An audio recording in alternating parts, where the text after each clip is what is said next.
Trust Right. me, I want to still co-parent with her, but once you cross that line, I mean, come on, it's like the point of no return. I mean, right. You can't take it further than where she took it. No, It doesn't go no, further than that. I mean, no. that's unbelievable.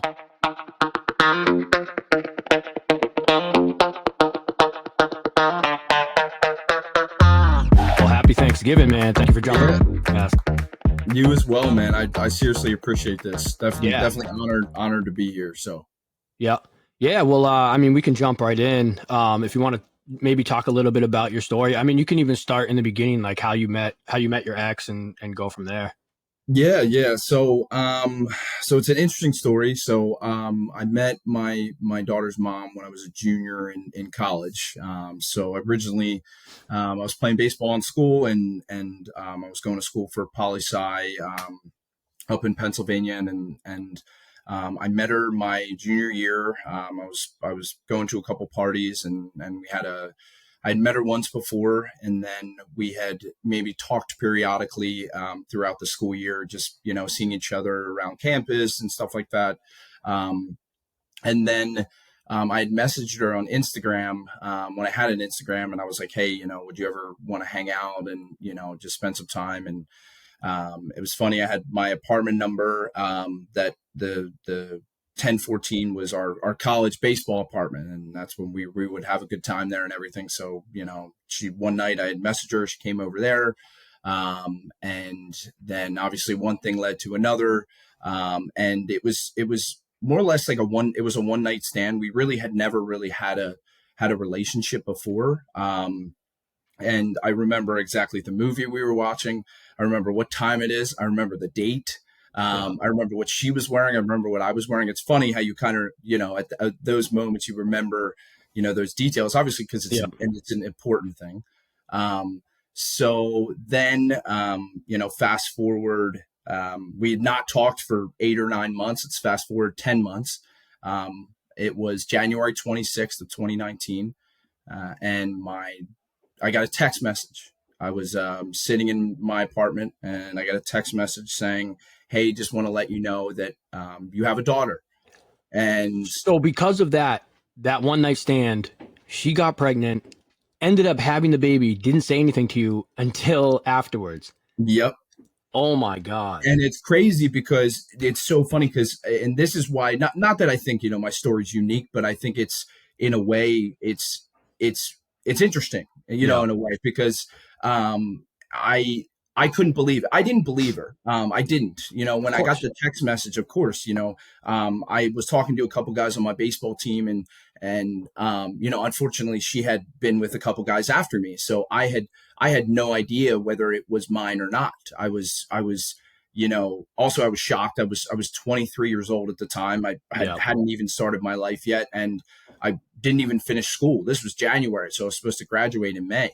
Um, and it was crazy because I just couldn't believe that would even happen to me. You know what I mean? Right. How could I be so careless? So did you not see her around campus after that? Like how No. did you not know she was pregnant? So I had seen her a couple times, and I had no idea she was pregnant. Like, my buddies on my baseball team, maybe when she was about 7 months, had said she was pregnant, but there was a guy in her Right. So life. you There wouldn't was think it was you wouldn't no, think it was you. exactly. Yeah. I had no idea. There was a guy in her life, like, shortly after me and her had been together, maybe a month or two after that point, and she had moved back home, and to Jersey, and she was cohabitating with him, and she was pregnant at the time. And my friends would always, joke around and was like, it was you, it was you. And it was funny because I never took it seriously. I Right. didn't think it was me, you know what I mean? Because I was under the impression, that she was on birth control, and that, I assumed things, which weren't obviously true at the time. But the crazy thing is that she didn't tell her parents for 8 months. Yeah. Her parents had no idea she was pregnant either. Um, and then I didn't believe her. I'd asked her for a DNA test of my daughter. She didn't offer that. She said that she didn't have to explain herself. That, you Wow. know, so it was weird. It was a weird situation. So I kind of just put it off. I put it off. It was, we didn't talk. Then a year and a half goes by. I'm living my life. I graduated school. I was working full time, and I'm on Facebook, and I see pictures of my daughter popping up. And I, was going through this, kind of time in my life where I was trying to find out who I was, and kind of come to terms with, maybe that is my daughter. Maybe I should reach out. Maybe I should do something. So I did. I reached out, and I, connected with her mom. I was living in Philly at the time after I graduated school, and we got basically kind of sat down, and we're just like, hey, I want to try this. I would like to be in her life if you're willing to give me a chance. I know that, whatever happened and between us wasn't the greatest thing. And it really wasn't anything anyway. It was one night. You know what I mean? Right. So then I started seeing my daughter. I met my daughter for the first time. And she was a year and a half old at the time, June 12th. Of 2019 was the first time I met my daughter. And it was a culture shock to me. It was the first time I met her. And then literally after that day, I never left. So did you guys get back together? So we weren't really ever together, but we tried. Right. We did. Yeah. So the guy that she was seeing at the time, he was living with them at her parents' house. She was living at home at the time. And she had just, he had moved in and he was taking care of my daughter, and they were having some issues. And I was living in Philly, and I was driving from Philly to South Jersey every day, an hour and a half from my job. And I would wake up at 5 a.m. and then I would go to work, and then I would come back and help her take care of the baby. And he was still there. So it kind of caused some issues, some drama. Of course, obviously, he was still living there. And then ultimately he got, kind of pushed out, just like I did at a later date. He got pushed out, and then I came in and I started living there full time, even though I had a house in Philly. And I was still, we were, me and her mom were cohabitating. We were trying to work on our relationship as a couple. And it was working really well. Well, for 3 months, they call it the honeymoon phase. Yeah. It was really good. It was great. I was having a great time, and we were parenting my daughter, and we were, doing things as a couple and getting along really well. And it was great. It was really great for that short period of time. And then things started to take a turn, probably around the 3-4 month mark. We started fighting about parental stuff, parent stuff, like whether it was, my mom always having to come over their house. My mom could never babysit my daughter. There was issues living in the same house with parents when you're a parent is tough. Mm-hmm. So I was having issues with her parents trying to parent me, and I was just trying to be a parent on my own. I had never been one, and I wasn't able to be one because of the way that they were acting.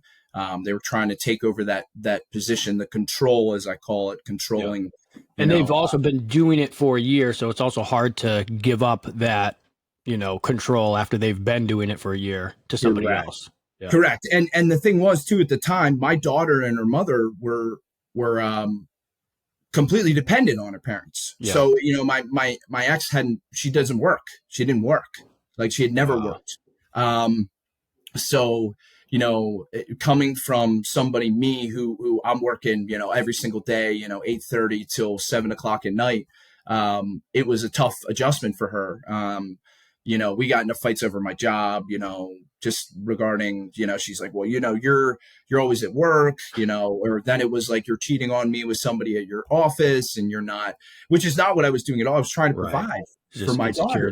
Yeah, correct. And it wasn't like, look, and I say this, and this is, regarding everybody in general. I'm not perfect. You're not perfect. Nobody is perfect. And the one thing that I've told her mom multiple times, and is that I was never, in our relationship, every relationship has its ups and downs. It just is what it is. And, but I never did anything ever to damage the relationship with my daughter. All I ever did after everything happened, that I found out, was I wanted to be there every day, just from driving and doing anything I needed to do, watching her when I could.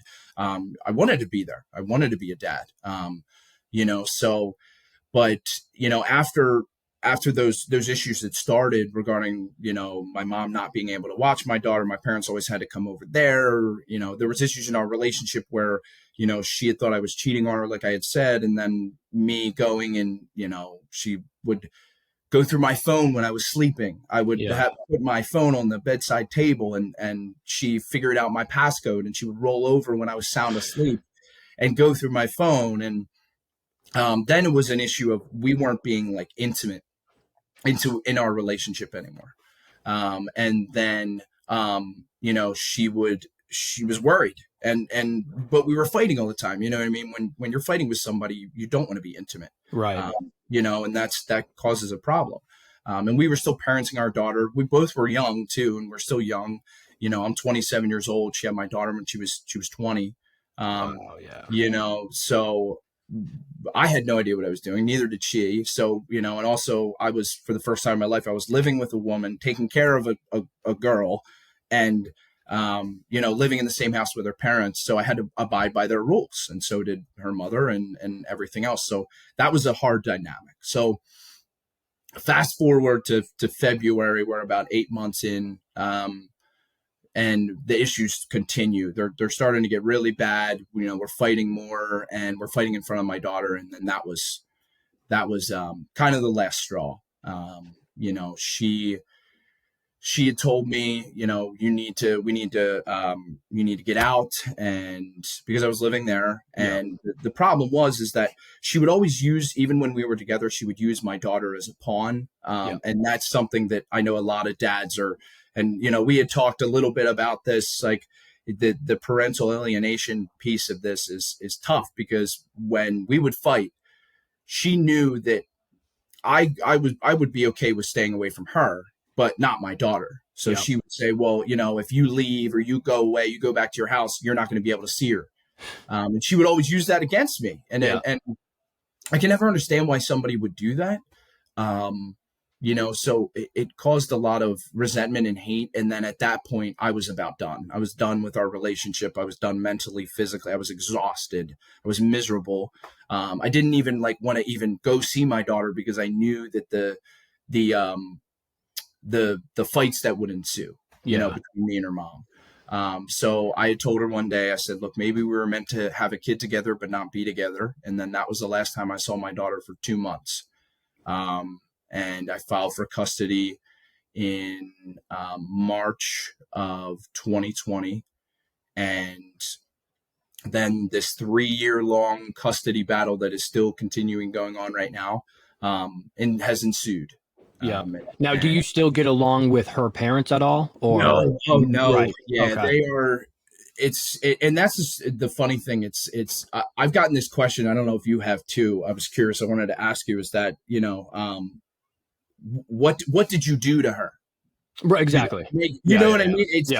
And this it's crazy, because I finally just realized what that actually meant. You know what I mean? It's like, I get this question all the time from my friends, from people that I tell this story to, or anybody, that's like, hey man, what's going on with your daughter? To like, well, what did you do to her to make this happen?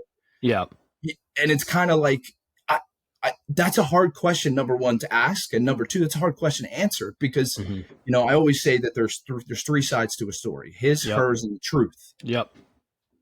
So there's always bits and pieces of different things, you know what I mean? And just like I said before, I wasn't perfect. I wasn't, just like any parent is not a perfect parent, and any, person in a relationship is not perfect. It doesn't exist. And anybody who tells you otherwise is, to be honest, probably full of it.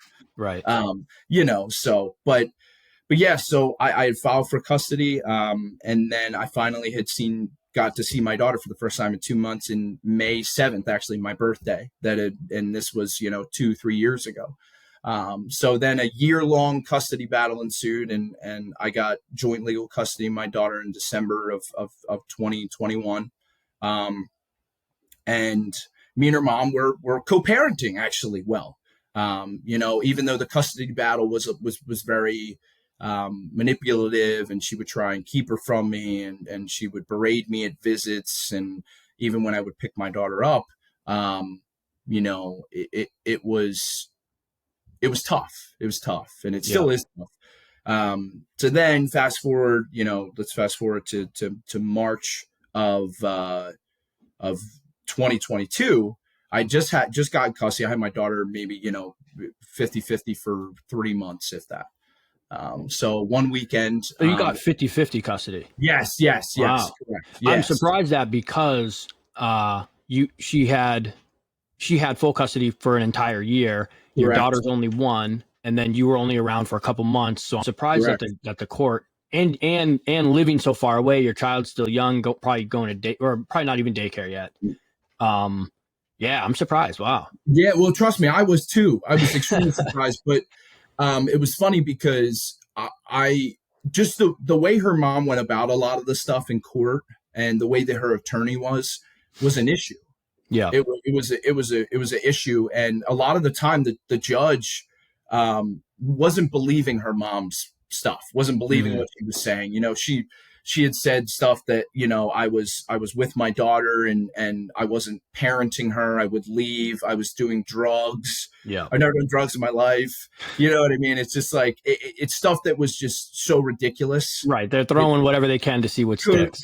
Yeah, just drawing and straws thrown, whatever. You know what I mean? So it was good because the judge saw through it. The judge saw through it.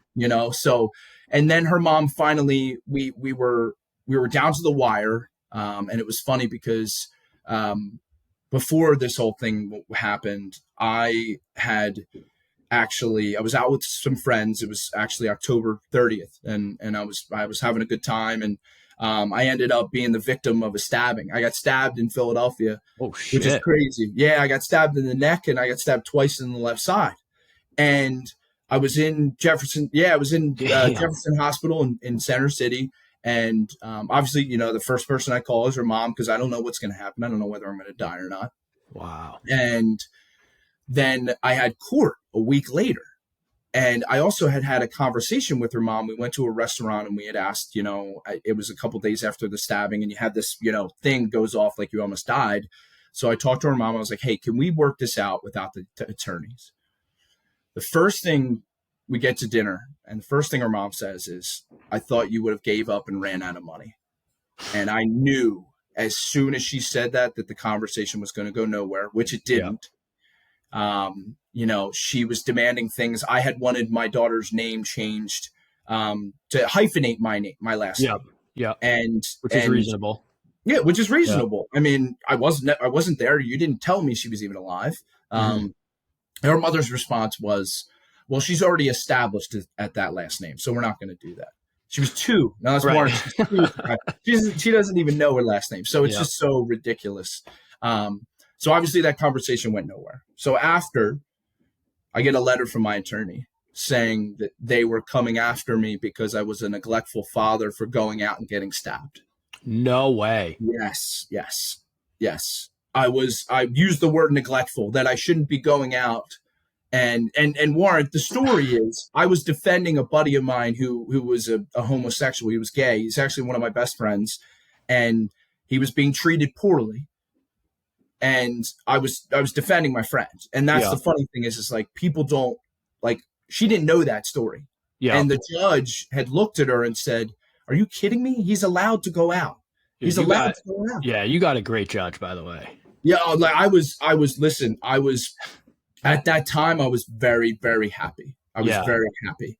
But then I had those, after I got in custody, I was having a great time with my daughter. I was seeing her regularly. It was 2 days during the week, or a day during the week, and every other weekend, and then Christmas and, holidays and whatever.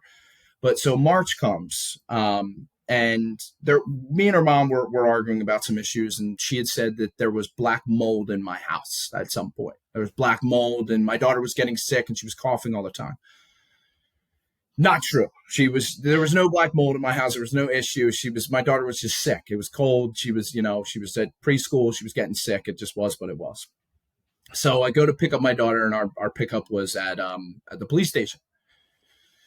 So she gets out of the car and she says, well, she doesn't want to come with you this weekend. And I said, well, I understand she doesn't want to come, but it's my weekend. I want her to come with me. And I didn't believe what she had said because, my daughter always likes to see me. And Yeah. I just been concerned that maybe there might be something going on with her. Mom's telling her something, whatever. So then her mom concludes to say, I would light you on fire and watch you burn. I wish you died the night you were stabbed. I wish. Said this to you? Oh, to me. Yeah. Oh, Holy shit. she was hot. Oh, yeah. Yeah. When people tell me, ask me who, my daughter's dad is, I say, you're dead. Oh, yeah. Trust me. And I laughed. I laughed. Wow. And you know what's crazy? I liked what you said earlier was, we were meant to have a baby, but we just weren't meant to be together. And it's Yeah. like, you're not throwing shade at her. You're not doing anything. You're being pretty reasonable. You know what I Yeah. mean? Like that's a clean way to say like, we're just not meant to be together, but let's still Yeah. parent and whatever. It's like, Yeah. damn. But on the And other it's side, she's just attacking. and that's okay. And it's okay to say that. And here's the thing in life Yeah. too. It's okay not to be with somebody. It's Right. okay that you have a kid with. It's totally okay. Sometimes it doesn't work out, but you made Yeah. this great thing. You know what I mean? And after she had said that, I'm Tuesday. I'm working from home after that weekend. I dropped my daughter off, having a whatever. Tuesday, I'm working from home, and I get a knock at my door, and it's two police officers from the local police station. And they go outside. I'm outside, and they're like, hey, can we talk to, me? And they were like, so and so here. And I said, yeah, I'm him. It's like, what's this about? And they're like, well, it's regarding your daughter. And I said, what? I said, my daughter. And I was like, I just dropped her off to her mom. And she's like, well, can you come down to the station and we'll tell you what's going on? Well, I said, okay. So I called my attorney. My attorney's like, look, you have nothing to hide. Just go down and talk to him because you're not going to know unless you go down there. So I go down there. I'm there for maybe like 5 minutes. I'm in the room and I'm talking. And all of a sudden, the police officer goes, well, your daughter's mother brought her to the hospital, and they did a rape kit on your daughter. No, Yes. my God. Yeah, man. Yeah. They did a rape kit on your daughter, and um, she is accusing you of sexually abusing your daughter, and that she is. They called the DCF or DCP&P. Literally, after I had left the police station, I was I couldn't even breathe. I Yeah. couldn't breathe. Yeah. And I'm literally sitting on my couch at home, and then I get a knock at the door. Maybe 4 hours later, this lady from DCP&P shows up.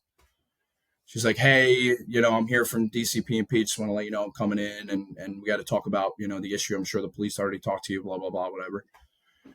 So I'm sitting there, and she's talking to me and going through everything. And it's crazy because it's like traumatizing because it's like, that you're not going to see your kid. Like you just Right. know, regardless, it doesn't matter. You're not seeing your kid for a while.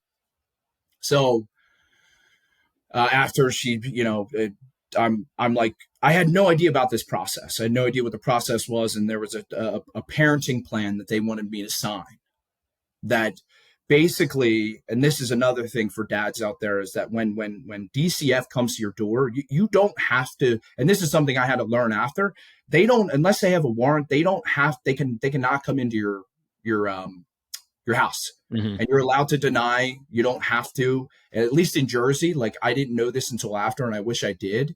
And my attorney should have told me this at the time, but I wanted to cooperate because I thought if I cooperated, I would see my daughter clearly. Yeah. And this is the problem. So they took the allegations and immediately accused you and said you have no more time with your daughter? Correct. Wow. Yeah. So I had to sign a parenting plan, and her mom could refuse the parenting plan. She didn't have to sign it, and I signed it because that was the only way I was going to see my daughter. Only way. So in a sense, I was basically admitting guilt by signing this thing that I didn't know about. Right. So I signed it, and I'm waiting for a court date, and then all of a sudden, we get to court, and the judge goes through everything, and the results had come back from the rape kit that, for my daughter. Nothing was found. Nothing was Yeah. found, which I knew nothing was going to be found. Then I'm now to this day, I've been in division court for 2 years. I've been in division litigation for Wow. 2 years. 2 years, yeah.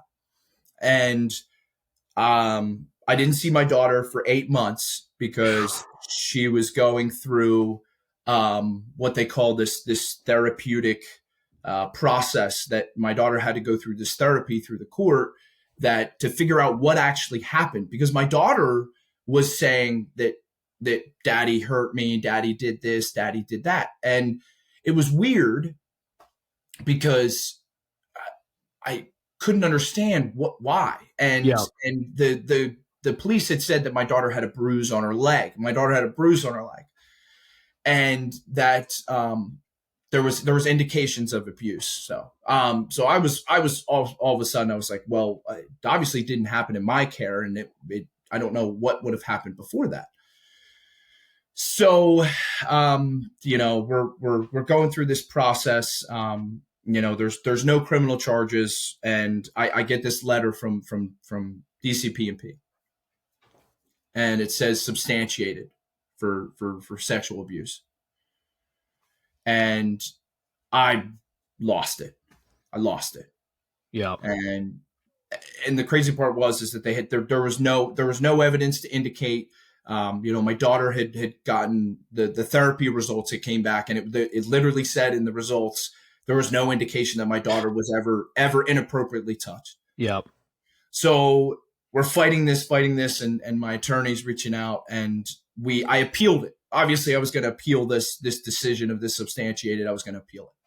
So I appealed it, and it comes back that they messed up, and they changed it to unfounded. That means nothing ever happened, nothing was ever done. And I was like, so you guys literally just made me go through absolute hell. Yeah. Not seeing my daughter, having to see her in a locked room. And that's time you can't get back. And you can't get back for 2 hours. 2 hours unsupervised. 2 hours supervised. Yep. That's unbelievable. Once a week for 8 months. You know what I mean? Like, and it was crazy because, my daughter had then, once I started seeing her more, she started telling me things. And it was weird because my daughter was like, Daddy, like mommy said that you did this and mommy told me to tell you this. And I'm like, so wow. So now I know what the heck's going on, is she's being coached. Oh yeah. The alienation is. Oh yeah. It is kicked in. And it was crazy, man, because I had videos.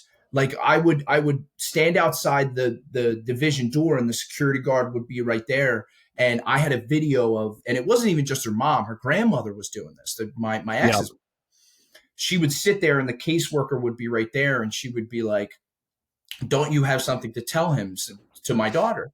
And my daughter would shake her head, no, I don't have anything to say, because my daughter didn't. Right. Yeah. She didn't have anything to say. And the worst part is that my daughter, when I would see her, she loved seeing me. She didn't want to leave visits, and it was documented, and I have documentation she didn't want to leave, and she wanted to stay, and she wanted more time with me.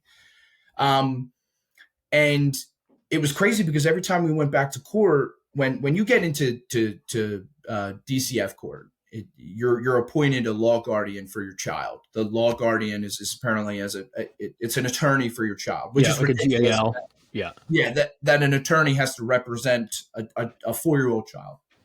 So on these visits where they would send out an investigator to my daughter, my ex's house to see my daughter would continue to say like, oh, I don't want to be unsupervised with daddy. I don't want to be near daddy. I don't want to be near him.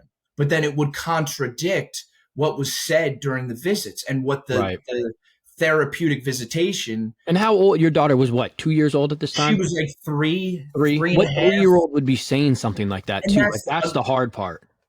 Unless they were told to say something. Right. You know what I'm saying? Like, I've been around kids my entire life. I'm not never been charged, never been arrested for anything else, never been a criminal, like nothing. You know what I mean? It's funny because I work in education. In education. So this not only could have destroyed my I was just about job. to say that. Yeah. Yep. I could have been absolutely, my credibility could have been destroyed. I would probably wouldn't even have another job, Yeah. So, yeah, it was just crazy. And I got it on video. My daughter saying this. So I started being smarter, and I should have done this earlier, is that now I have to wear a body camera every time I see my child. Which is so, yes, 100%, which is so sad that you have to do that, but it also protects you. Correct. It protects Yeah. me, it protects her, it also protects her Yep. mother. And that's the way that I phrase it. But it's upsetting because I have these videos of my daughter telling me these things, and now I have to show them to the judge. It's like this is the worst part about the being a parent, being a single dad, is like it's like the courts. It's almost like you feel like you're alone. And my Yeah. ex has delayed everything. So through the DCF court, I first got supervised visits. Then I had 2 days a week supervised. Then I had community visits where I could take her out in the community. It was supervised though still. And this is Then after you had 50-50. Then they cut this yeah, all back because of that. correct. Yeah. Correct. So then I had partial unsupervised, 1 hour unsupervised, and then half hour supervised, and then half hour supervised. Now I just got word last week that it's fully unsupervised. I can take her and do what I want now. But she has delayed this process. I should have been done this in August. Yeah. And she has contested it every single which way. Now, the another thing about the DCF and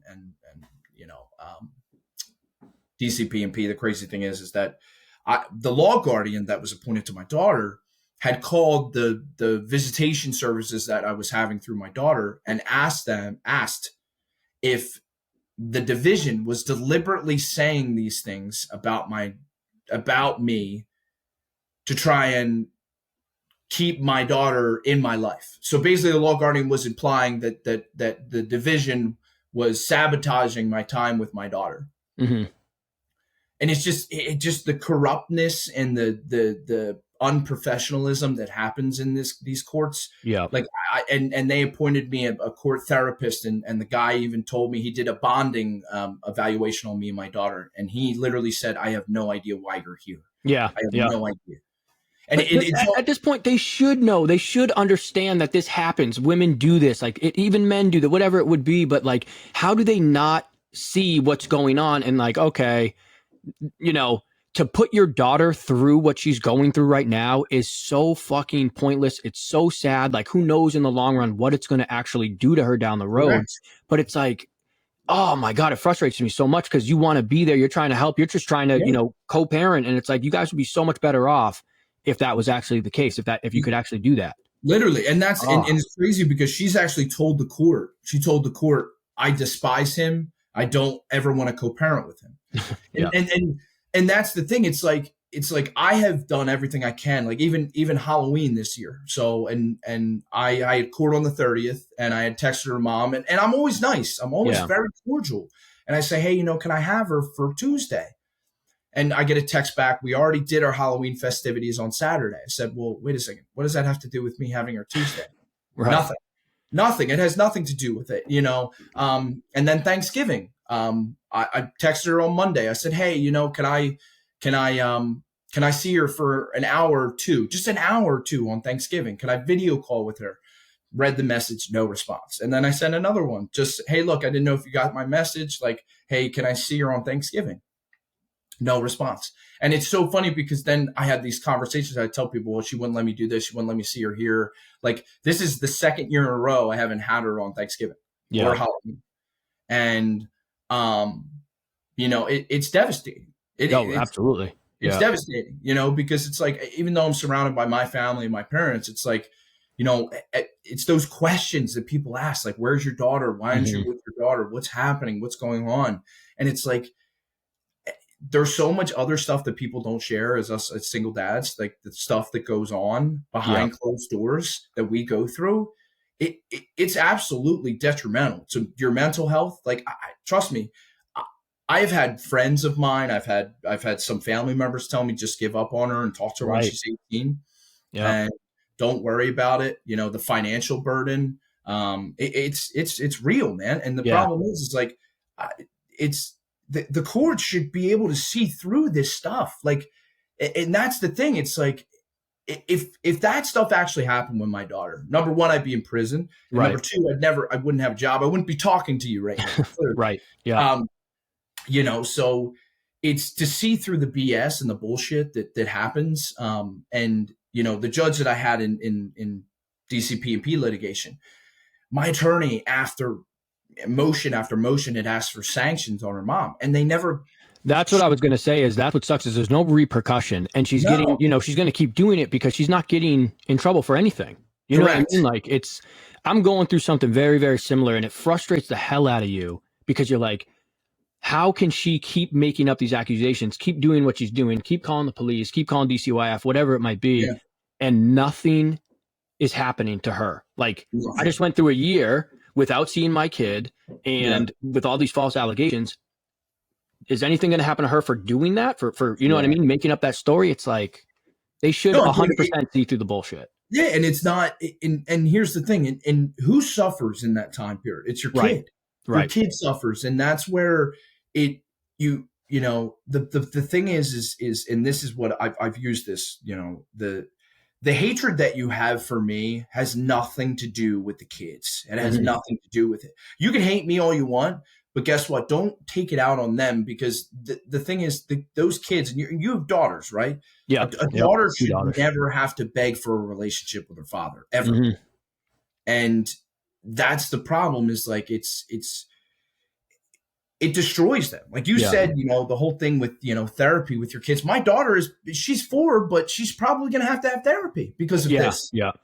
But the great thing too is with your when the ex is telling your daughter Yeah. to lie and do all this stuff, and then your daughter turns around and tells you like, oh, I was told to say this, or mommy told me to say this, and stuff like that. They don't understand that this is a lie. Don't say anything. You know what I mean? They're kids. They're so I they had just no idea. right. So they're just saying whatever they think, which is Correct. great. But it's like again, when the GAL or DCYF or the judge, when they hear that stuff, it's like, how aren't you seeing what's happening? Like, Exactly.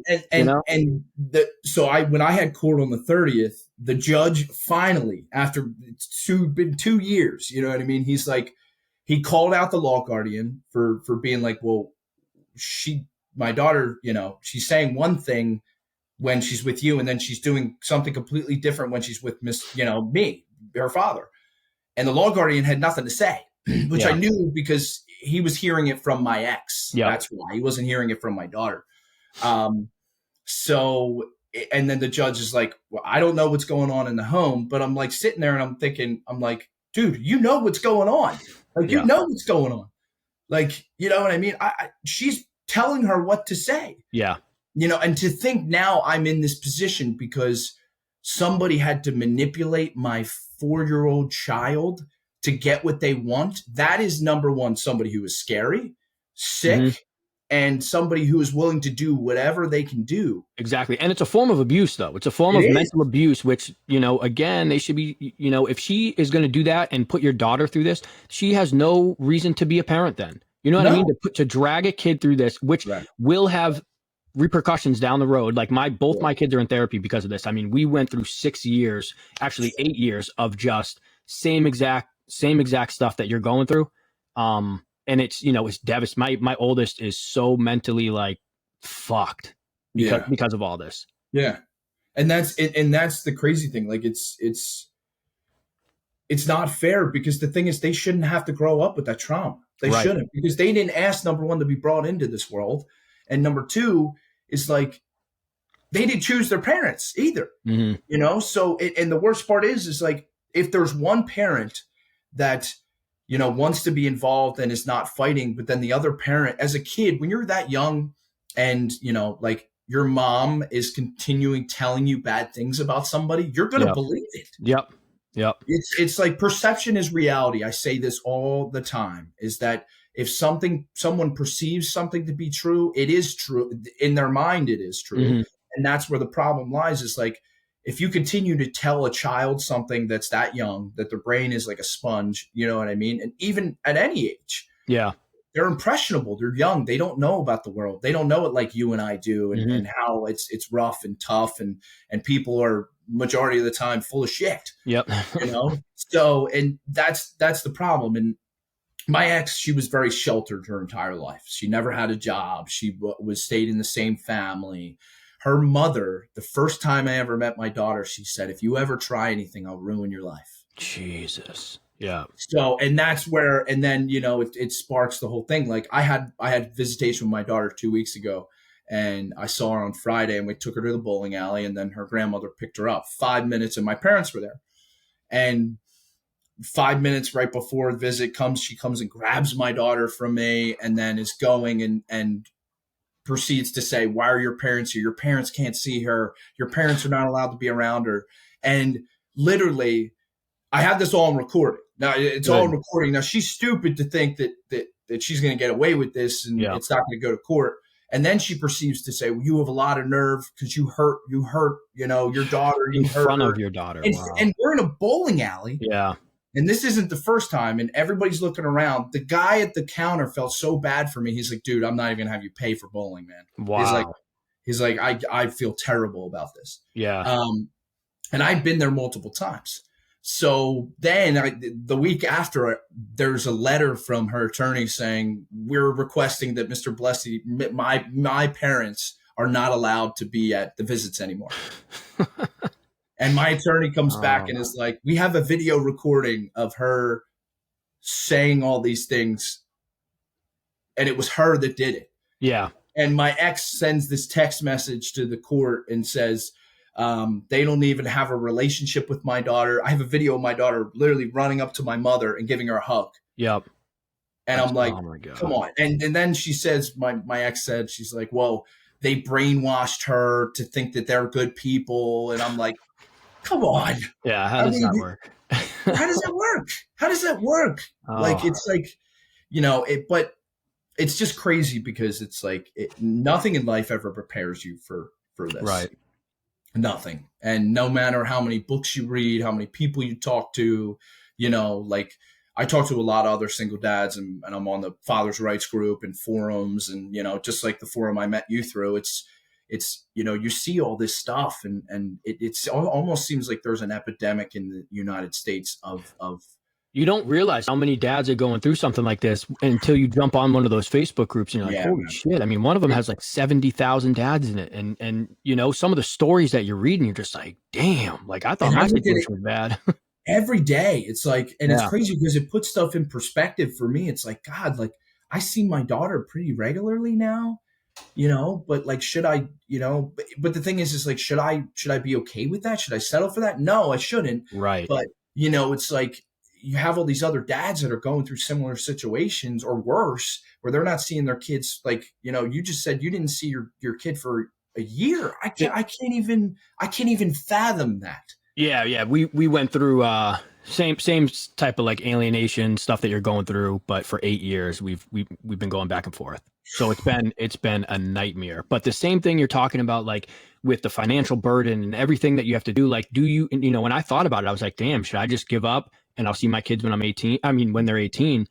And you really think about that, but then I was like, I'll die before that happens. I'll do whatever I can to do something like that. And that's why I started this podcast. I was so frustrated with what was going on. It seemed like no one was listening to what I was saying. No one was Yeah. believing anything. And I'm like, finally came out with my episode. The first episode was my story.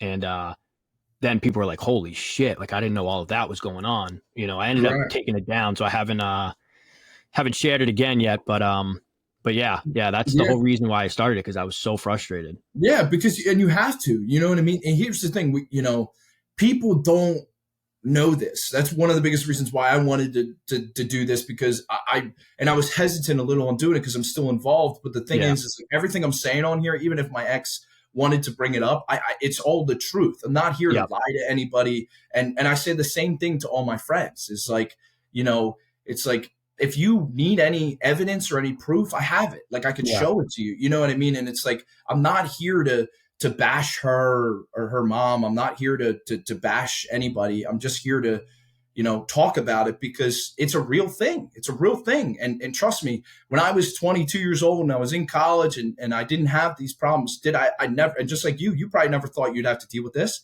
Right. ever. Yep. And this was like totally out of the realm of possibility of something that would ever happen. Yeah. It's crazy because people don't know unless they know. And Mm-hmm. that's what I say is like perception again is reality. Is people continue, if somebody says something enough, they believe it. Like, and that's the worst problem. Like, I've had issues where I've dated girls.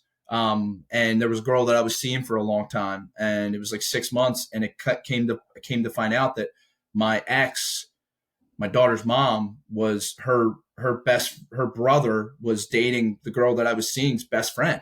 Oh shit. Yeah. And I get a call literally the week before Thanksgiving last year, and she's like, "You're a monster. You're a terrible person. You did this to your daughter," Yeah. all left and right, up and down.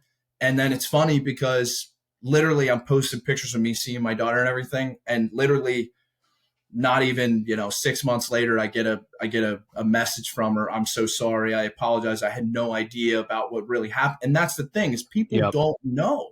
Yep. They really don't know what goes on unless you put it out there. Like, Yeah.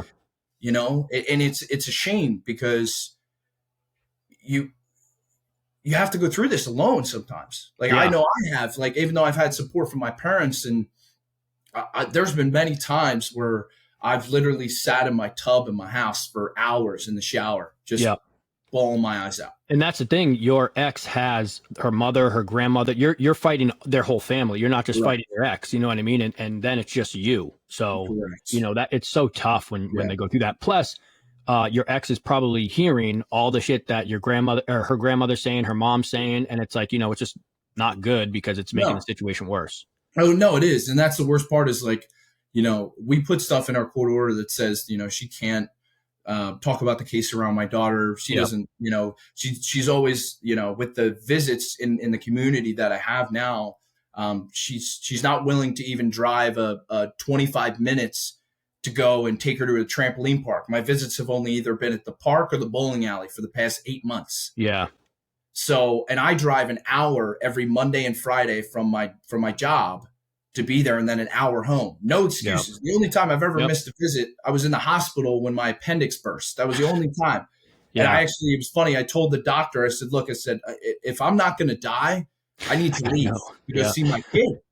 And it's crazy. I never in my life thought I would ever say that. Yeah. You know what I mean? And it's like you realize what you would do for your children. You know Oh what I yeah. mean? Like Yeah. anything, like literally anything. And there were so many times, man, where, I've had these moments of like, can I continue to do this? Can I really do this? And I guarantee you a ton of other dads have that Yeah. same type of thing. It's like, can I continue to fight for this? And I've, there's been roadblock after roadblock after roadblock. It's always been, either the judge doesn't address something, or she's being difficult, and it's like, can I continue to deal with this BS for my kid? And every time I ask myself that question, and then I see my daughter, and I'm like, this is why.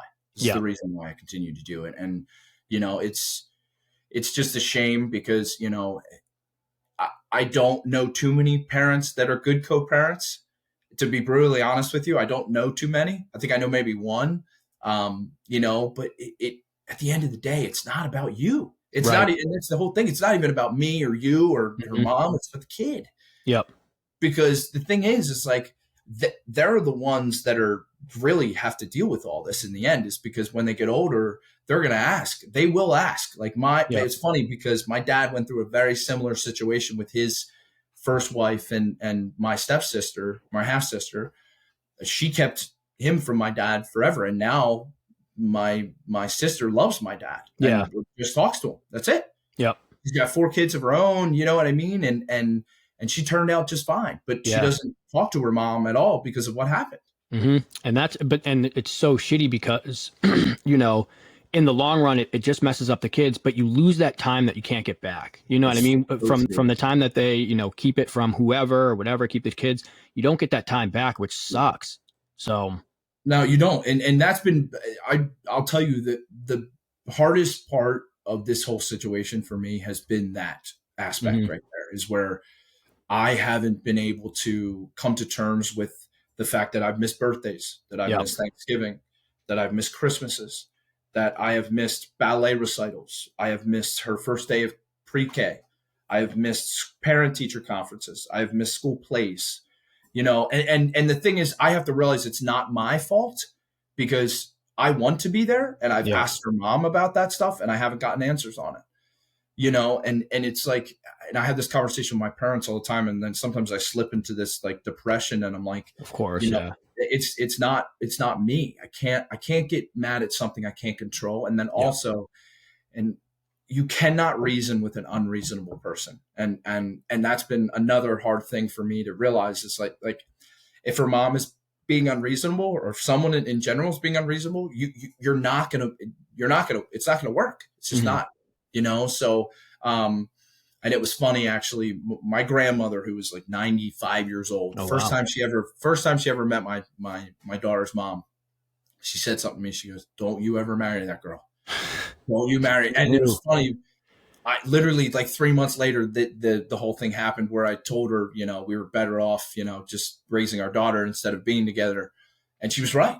Yeah. And it's funny. It's like I go back to that little moment, and I'm like, you know what? Maybe I should have listened to her earlier. But my mom said the same thing, that something was off, and it was just a weird scenario. But I was trying to raise my daughter. I was trying Hmm. to be there.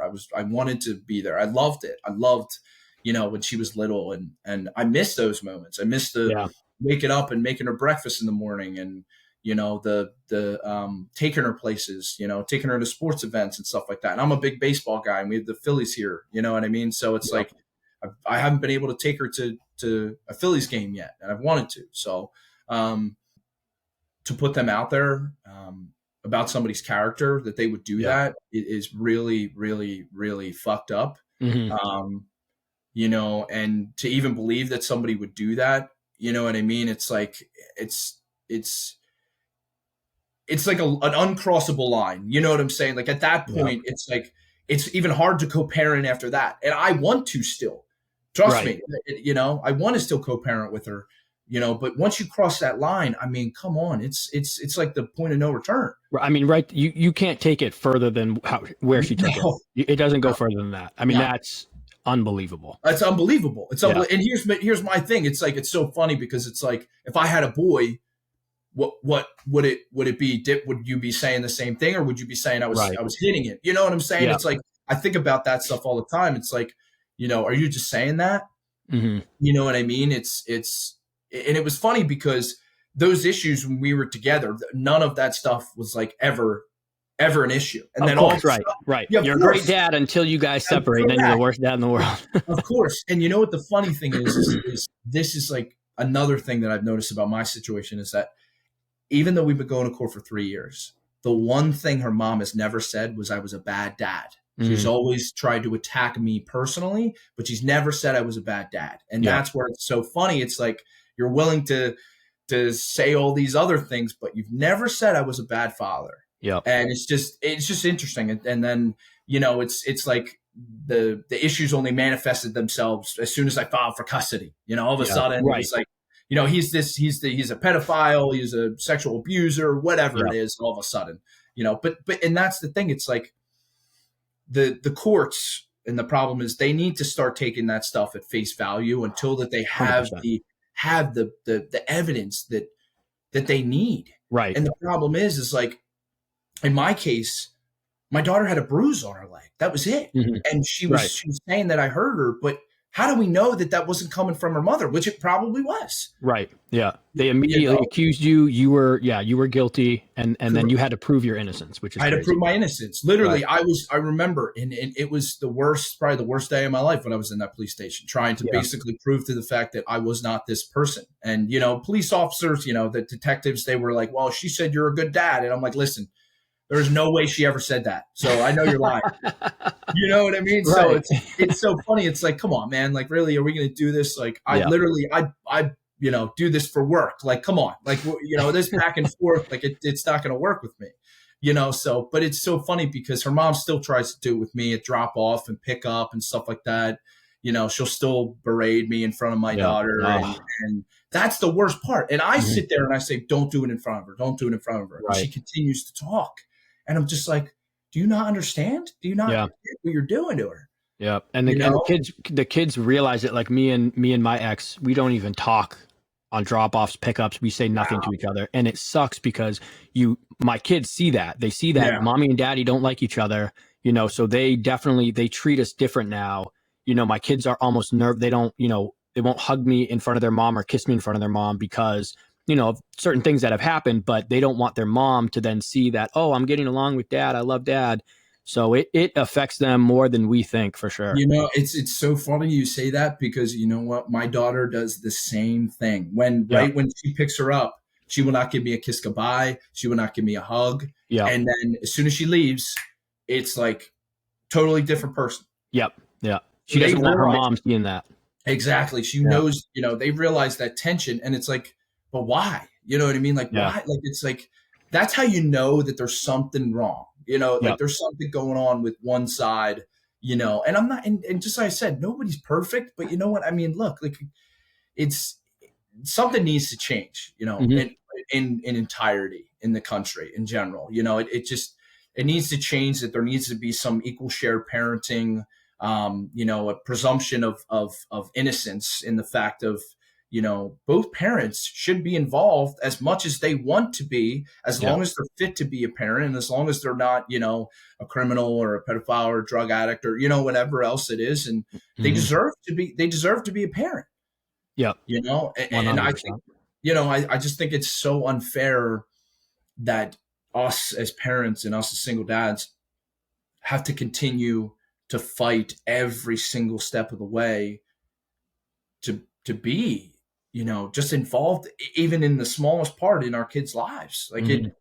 it just continues to not be what it should be. And that's where, I hope that, legislators and senators or whatever else, politics that I'm not involved in whatsoever, Yeah. but, that some change happens because, what, people that do stuff like that need to be held accountable. And just like you had said earlier, 100%. Yeah. and just like you had said earlier, somebody who continues to do something and do that stuff, just like my ex, probably just like your ex, they're going to continue to do it until they get in trouble. Right. And that's the bottom line. And the problem is that nobody's holding them accountable. And that's why my ex has been able to get away with what she's done for so long, is Yeah. that either the court doesn't want to deal with it, or they just say, you guys should work it out between each other. And I'm like, dude, this is why I'm going to court, because we Right. can't This is work it out. exactly why I'm here. Yeah. Yeah. Yeah. Yep. It's like you think that they would be smart enough to realize that, you know what I mean? And then I go back to the fact is like, Jesus, like I'm paying taxes in this Hmm. state, in this country. Where are they go? They're going to either your salary or, these are state employees Yep. too. These people Yep. are state employees, judges and court workers, they're state employees. And my tax dollars are going to their salaries. Why are you trying to keep me from my child? Right. I'm basically funding you, keeping me from my daughter. Yep. Yeah. You And if know, you're paying child support, same thing. oh, dude, man, Yeah. that was a mess too. I used to pay my daughter's mom in check, and she would wait 3 months to cash all of them, and I go in my account, and it'd be like zero or negative. Oh shit. And Yeah. then I finally switched it over to the courts, and then she had an absolute shit fit. It was the end of the world. It was like, how could you do this? Like, you didn't tell me. I'm like, I don't have to tell you. Right. You still get your money. Yep. I don't know whether you're using it. And it was funny Oh. because 3 months after I started paying child support, she got a new car. Yep.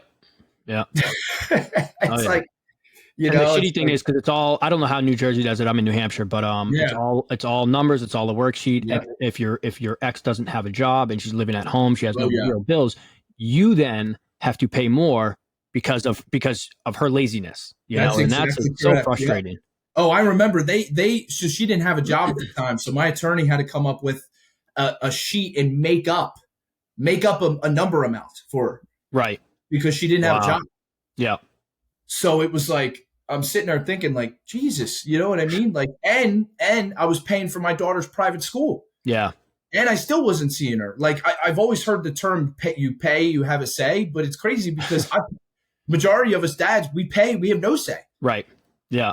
Yeah, and it's just tough too because it's like you're paying all of that. You're paying for the private school, plus you need to pay for your life, plus you need to pay when you have your daughter with you. It's Correct. like it's such a miserable road to go down, and Yeah. it definitely needs to change for sure. No, it does. It does need to change, and I don't know where it starts. I don't know where I guess it starts with us. You know what I mean? Like us. Either pushing legislators or senators. There's actually a guy in Jersey that just got elected to state senate.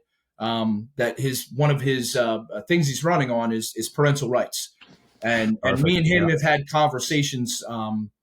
And just about anything that I could do for him and stuff like that. But the whole bottom line is it actually going to get done? Right. Right. You know what I mean? Like it's like is something actually going to metastasize from this? Like is something really going to happen? And it's like I people can't wait 10 years for this narrative to be changed. They Right. can't because by that time there's kids' lives that are destroyed, Yep. parents' lives, fathers' lives to be destroyed, Hmm. and like I can't even imagine how many dads on Thanksgiving don't have kids or Yeah. Christmas don't have kids. And it's like the thing is we have to stick together as a group is because nobody else is looking out for us but us. You know, and it's important to have us in our kids' lives, especially you two daughters, right? Two Yep. daughters. Yep. You know what I mean? You are the cornerstone, and just like me, you're the cornerstone in their life because whoever they're probably going to date and marry is going to be somebody like you. You know what Yeah. I'm saying? And that's and I learned that a while ago. My half sister married the exact copy of my father, Yep. exact copy of my father. You know what I'm saying? So it's like he had an impact on my sister, to do that. Yeah. And it's and that's the tough part. It's like how do you navigate your life dating as a dad too? Is like I've noticed trying to date as a single parent is even tougher, single dad, and going Hmm. through this situation because it's like how do I even explain to somebody what the hell is going on? Yeah. Because it's number one, none of their business, and number two is like I don't even know where to start, and it shouldn't. It's just a hard situation in general, and it's. I hope it changes in the future, and I don't. I Yeah. don't know if it's going to, but it should. Yeah. It really should, and more people like me and some other dads. I did see on your Facebook there was another dad that was talking about his situation, and it's like it's more people need to speak up and share their story. They have to Yeah. because I think there's a lot of dads out there that don't that should because we're all here to listen. And trust me, I've talked to a number of dads, and I know you probably talked to hundreds. And all we want to do is be involved. That's it. We want to see our kids. We want to be involved and in the best way possible and share in that growth of raising the children to be in a good environment and be a good person. And that's what's the majority of dads that I've talked to. It's that right there. You know Yeah. what I mean? It's not about fighting the other person or putting No. them down or anything. It's that right there. They just want to be in their kids' lives, have a healthy kid, have a healthy relationship. It's so simple. And that's the majority of dads. Like I've talked to hundreds of dads, Yeah. and I can tell you there's probably six that weren't like that, Yeah. So Yeah. And that's the thing. It's hard because look, I've said this to me myself. I have every reason. I have every reason under the sun, and you probably as well with your situation to despise the other person and not get along with them. yeah, Every other reason. But guess what? I have told myself that I am going to be cordial, be nice, be respectful, because at the end of the day, it's still their mom, it's still yeah, her mother, and they deserve that relationship just like they deserve a relationship with me. And even after everything that she's tried to do to me, I still try. I still try, and that's yeah, all you can do is still try. And it's hard to see through it because you're so angry. You're so. yeah, I trust me. I've been an angry person with this situation for 3 years, and yeah, and it's hard not to be. How could you not be frustrated and upset and depressed and have anxiety about it? It's the most nerve wracking thing. I've been to court 20 times in the past 3 years. right, 20 times in the past 3 years. It's like that. It shouldn't happen. right, I've been going to court since I was 24 years old. I'm 27 now. It's insane. yeah, Majority of my 20s, I've been in court. And my daughter's life, she's been in court longer than she's been alive, right. which is insane. to think about, and that's where I think that I've heard, that the courts don't care about your relationship with your kids. That's insane. That's Mhm. insane to say, because they should. You guys are they're the ones making the determination, Right. so it's, No, it needs to change for sure. It it definitely does needs to need to change. change. Yeah. It does need to change. Everything does. It's, and Jersey's tough. Jersey's super hard. I don't know what it's like in where you're at in New Hampshire, but it is tough here. Yeah. For us, it's just hard to get a court date. Like you said, you've been in Yeah, for 3 years, 20 times. I file a motion. It takes 2 years for me to get into court. So that is insane. That is yeah, that's what's tough insane. here. Yeah. Oh my God, that's crazy. Yeah. Yeah, I mean, like I filed a motion and maybe I'll get a court date in 3 months, and I Yeah. think that's long. You know what I mean? But Jesus, that's crazy. That's Yeah. crazy. Yeah. I mean, our situation, especially, I mean, it took 6 years. We just had our final, a Wow. couple weeks ago, maybe a month ago. Yeah. Um, but it took 6 years to get that done. And, I God. filed a modification for child support. It took a year and a half just to get to court. And Wow. it's like, shit changes, I'm not even here for why I'm here. It was like, Yeah. I filed back then for this reason, but it's been a year and a half, 2 years, and now it's completely different. So it's, Completely yeah, different. Yeah, yeah, no, and listen, it's the same situation with me. I listen, I wasn't even on my daughter's birth certificate. I yeah. had to I had to do my own research. I had to drive to Trenton, New Jersey, back and forth to go and hand them my court order to get my name on my daughter's birth certificate. Yep. And I still don't even have my daughter's social security number so I can file for taxes and claim her, because her Hmm. mom won't give it to me. So it's Yep. a whole other reason I have to go to court. It's just like there's so many other things besides just the visitation Hmm. that get addressed in court and that you have to go back for. And it's insane, because it's like, the child support, you also have to, just like you said, you have to feed yourself. You have to pay your bills, pay your rent, mortgage, whatever it is. And I work two jobs. I Right. work two jobs. I work, 50, 60 hours a week at my one job. And then I go and I work on the weekends, working another 25, 26 hours, so Yep. I'm working almost 60, 70 hours a week. I'm exhausted. I have no time to do anything. I don't have enough time to even sit there and watch TV. You know what I mean? Yeah. So it's like, and then with parenting and trying to see my daughter, it's like, it's exhausting after a while, and you get tired. Yep. It's like you have like three full time or four full time jobs. You know what I mean? You got to be a parent, you got your job, you got to pay your bills, and you got to go to court. That's like a Hmm. job in itself. Oh yeah. Yeah. The amount of money that you have to spend for that Oh bullshit, and yeah, God, everything. I think I've probably spent 50 grand in the past 3 years on attorneys. Yeah. Yeah. It's astronomical. I could have bought a rancher, a row home with that. You Yep. know what I mean? Like it's insane. I could have paid for a year for school or Yeah. college. I could have paid for a year of college for her. Hmm. And it's just so funny because it's like it's money wasted. It's money Oh, wasted 100%. Yeah. on stuff that doesn't have to happen Yeah. and never has to happen. And it just yeah. I mean, look, it's my situation's starting to come to its natural gradual end, and I'm Yeah. hoping that I get back in family court, because once my litigation with DCP and P ends, I'll go to family court, because her mother was upset that of the way it's been going, and she's contesting everything. So we're going to have to end up going back to family court, and who knows how long that'll be. Hmm. So it's just a constant thing, and everybody says, like, it's like, you're gonna have to deal with this for the rest of your life, and I'm like, yeah, I know, but guess Yeah. what, for my You got to daughter, keep it's, keep fighting. Yeah. you got to keep fighting. And that's what I always hear, is like, never give up. Yeah. Never give up. And it's just crazy. It really is. And, just trying to, like, daily life. Like, I have court on December 15th, and I'm hoping that I get my daughter on Christmas, and her Yeah. birthday, she turns 5, December 23rd. So I'm hoping that I get her then, and that would be wonderful, because it would be the first time in a year I would have my daughter, on Christmas, and she can open Yeah. up presents and everything, and that would make my year. You know Yeah. what Of I mean? course. Yeah. That would be the crowning moment of all the hard work that I put in, all the money I spent, and you hope that at the end, all the hard work that you put in, just like what you've done for the past 6 years, it's like you hope it's worth it. And it's just upsetting because you don't know what's going to happen. You Hmm. don't know. moving forward. And, but it's, I wanted to say this. I seriously appreciate this. You letting me share my story, and I hopefully it's a eye opening experience for other dads and anybody else that wants to reach out. And hopefully we'll stay in touch. I think we will. Yeah. But and if you ever want to talk again, let me know. I seriously, this was great. It was nice because I've never done this. Right.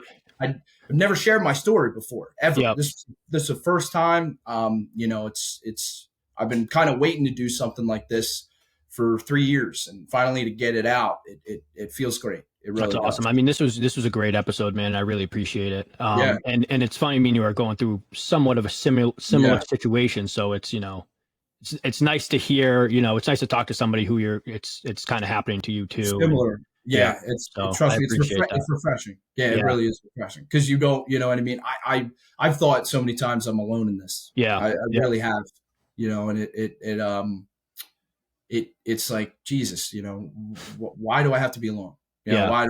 And then I started joining the groups on Facebook and meeting you, and and sometimes I didn't want to reach out to people because I was concerned about either being judged or about the allegations that had come forward with me. And the thing is, I know the type of father I am, just like Yep. the type of father you are. I know I'm not that person, regardless of what people say about me. But I know who I am, and I know that everything that happened, I would never do that, and I didn't do that. And Mhm. it just hurts, and it's because it's your kid. It's your Right. kid, Yeah. So, but yeah. Awesome, man. Well, thank you again for coming Yeah. on. I really appreciate it, and we'll definitely keep in touch. Yeah, man. I appreciate it, brother. Thank you, man. Awesome. Yep. Have a good one.